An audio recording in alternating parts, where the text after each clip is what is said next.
Welcome to episode 1 of Reading with Rushbrook. Today we are going to read Giraffes Can't Dance.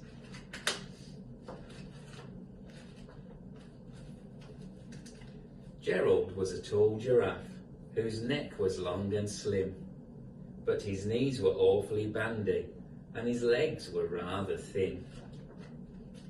He was very good at standing still and munching shoots off trees, but when he tried to run around, he buckled at the knees. Now every year in Africa, they hold the jungle dance, where every single animal turns up to skip and prance. And this year when the day arrived, poor Gerald felt so sad, because when it came to dancing, he was really very bad. The warthog started waltzing, and the rhinos rock and rolled. The lions danced a tango, which was elegant and bold. The chimps all did a cha-cha, with a very Latin feel, and 8 baboons then teamed up for a splendid Scottish reel. Gerald swallowed bravely as he walked towards the floor, but the lions saw him coming, and they soon began to roar. "Hey, look at clumsy Gerald," the animals all laughed. "Giraffes can't dance, you silly fool. Oh, Gerald, don't be daft."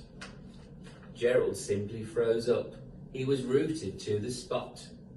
"They're right," he thought. "I'm useless. Oh, I feel like such a clot." So he crept off from the dance floor and he started walking home. He'd never felt so sad before, so sad and so alone. Then he found a little clearing and he looked up at the sky. "The moon can be so beautiful," he whispered with a sigh. "Excuse me," coughed a cricket, who'd seen Gerald earlier on, "but sometimes when you're different, you just need a different song. Listen to the swaying grass and listen to the trees. To me, the sweetest music is those branches in the breeze. So imagine that that lovely moon is playing just for you. Everything makes music if you really want it to." With that, the cricket smiled and picked up his violin. Then Gerald felt his body do the most amazing thing. His hooves had started shuffling, making circles on the ground. His neck was gently swaying and his tail was swishing round. He threw his arms out sideways and he swung them everywhere. Then he did a backward somersault and he leapt up in the air. Gerald felt so wonderful. His mouth was open wide. "I'm dancing, yes, I'm dancing, I'm dancing," Gerald cried. Then one by one each animal who'd been there at the dance arrived while Gerald boogied on and watched him quite entranced.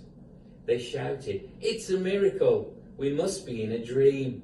Gerald's the best dancer that we have ever seen. How is it you can dance like that? Please, Gerald, tell us how." But Gerald simply twizzled round and finished with a bow. Then he raised his head and looked up at the moon and stars above. "We all can dance," he said, "when we find music that we love."